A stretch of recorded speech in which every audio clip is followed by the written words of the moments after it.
No livro de Êxodo, no capítulo 19, no verso 6, nós vemos a declaração, nos versos 5 e 6, nós vemos a declaração de Deus para Moisés. Veja lá. Agora, se diligentemente ouvirdes a minha voz e guardardes a minha aliança, sereis a minha propriedade particular dentre todos os povos, embora toda a terra seja minha. Vós serei meu reino sacerdotal e nação santa. Aqui está, irmãos, a escolha do povo de Israel, a ratificação da escolha do povo de Israel, para ser nação santa, para ser uma propriedade particular, uma propriedade peculiar. Entretanto, irmãos, nós olhamos lá no livro de Isaías, estudamos ontem, Isaías 66, 21, que o Senhor iria chamar dos outros povos, e também tomarei de alguns para sacerdotes e para levitas, diz o Senhor. Esse era um chamamento inclusivo, irmãos, não era mais somente para o povo hebreu, não era mais para os judeus, mas era para todo o ser humano. E esse chamamento, irmãos, se repetiu para os cristãos.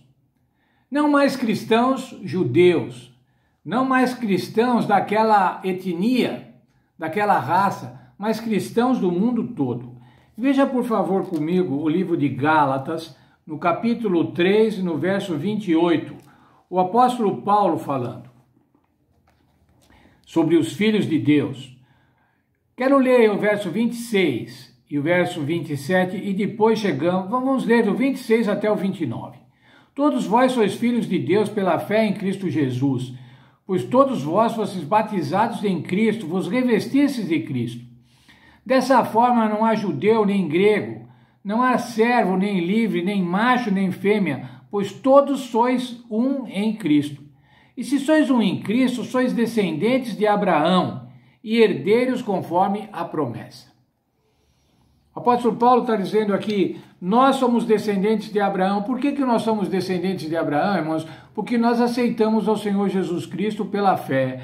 E não há, então, condição social que possa ser exclusiva, nem gênero, nem raça.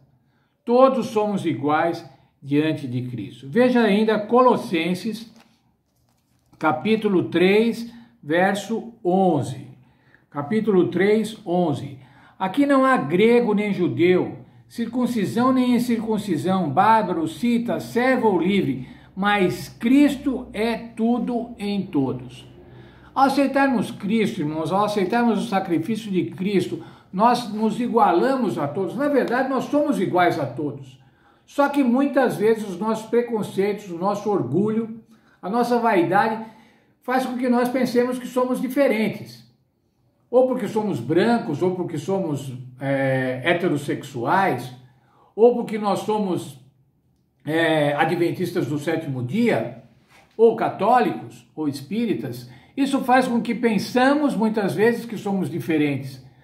Mas o Senhor diz assim, quando você aceita Cristo, quando você faz a vontade de Cristo, você faz parte de uma nova ordem social, numa nova ordem mundial. Vocês são todos iguais. Ontem nós estudamos, irmãos, no livro de Pedro, versos 9 e 10 do capítulo 2. Lá diz que nós somos nação santa, sacerdócio real. Antes nós não éramos povo. Antes a gente estava separado, antes a gente estava cada um no seu gueto, cada um na sua raça, cada um na sua língua, cada um na sua condição social, na sua condição econômica, acadêmica. Mas agora, irmão, nós somos um povo, um único povo. Nós temos uma nova nacionalidade em Cristo. Vamos voltar lá ao livro de Gálatas, irmãos, no capítulo 3 e nos versos 6 a 9. Lá diz assim, assim como Abraão creu em Deus, e isso lhe foi imputado como justiça, sabei, pois, que os da fé é que são filhos de Abraão. Ora, tendo a Escritura previsto que Deus havia de justificar pela fé os gentios, anunciou primeiro o Evangelho a Abraão, dizendo, em ti serão benditas todas as nações. De sorte que os que são da fé são benditos como o crente Abraão. Algumas coisas importantes neste texto, irmãos. Primeiro, como é que Abraão foi justificado, irmãos? Abraão foi justificado pela fé. Abraão creu em Deus. Para ser justificado, irmãos, é necessário crer no Senhor Jesus Cristo. Como o apóstolo Paulo respondeu lá para o carcereiro: crê no Senhor Jesus Cristo e serás salvo tu e a tua casa. Crer no Senhor Jesus Cristo. Agora, quando nós cremos em Jesus Cristo, irmãos, quando nós exercitamos a fé, quando nós exercemos a fé, nós nos igualamos a Abraão, irmãos, e passamos a fazer parte da família de Abraão. E o Senhor Deus, então, vem justificando, através de Cristo, qualquer raça, qualquer gênero, qualquer condição social. Ele vem justificando os gentios, dizendo, como disse Abraão: em ti serão benditas todas as nações da terra.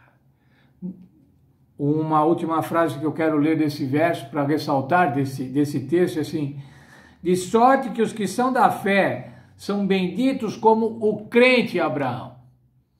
Ontem falamos sobre o crente, né, irmãos, que somos crentes.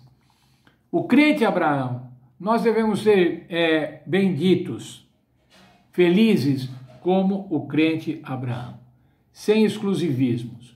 Cuidado, irmãos, muitas vezes nós podemos querer ser exclusivistas, nós podemos querer nos achar melhores do que os outros, ou por causa do nosso nascimento na igreja, quem sabe, nascemos na igreja, quem sabe alguns que são líderes da igreja, conhecemos bem as profecias, conhecemos bem as doutrinas bíblicas, mas nós não podemos ser exclusivistas, irmãos, devemos cuidar, nós devemos ser totalmente inclusivos, chamar as pessoas. Em nós, na igreja, irmãos, deve ser bendita todas as nações. Lemos também já nesta semana: minha casa de oração será chamada casa de oração para todos os povos, para todos aqueles que aceitarem o Senhor Jesus. O que nos faz pertencer à família de Abraão, irmãos, não é sermos judeus, não é sermos circuncidados, mas o que nos faz pertencer à família de Abraão é exercitar a fé como ele exercitou. Abraão foi um herói da fé, irmãos, e nós devemos ser também. E Abraão foi justificado pela fé, assim como nós, crentes como Abraão, devemos ser justificados pela fé. E somos justificados pela fé. Fomos justificados pela fé. Fomos justificados pelo sangue do Senhor Jesus Cristo, derramado por nós na cruz do Calvário. Dessa forma, irmãos, aceitando ao Senhor Jesus, a justiça de Cristo cobre os nossos pecados. A justiça de Cristo transforma os nossos pecados em justiça. Faz com que sejamos justificados diante de Deus. E dessa forma, justificados diante de Deus, nós estamos habilitados para a vida eterna. Uma vida eterna feliz, conforme o plano do Senhor Deus para cada um de nós.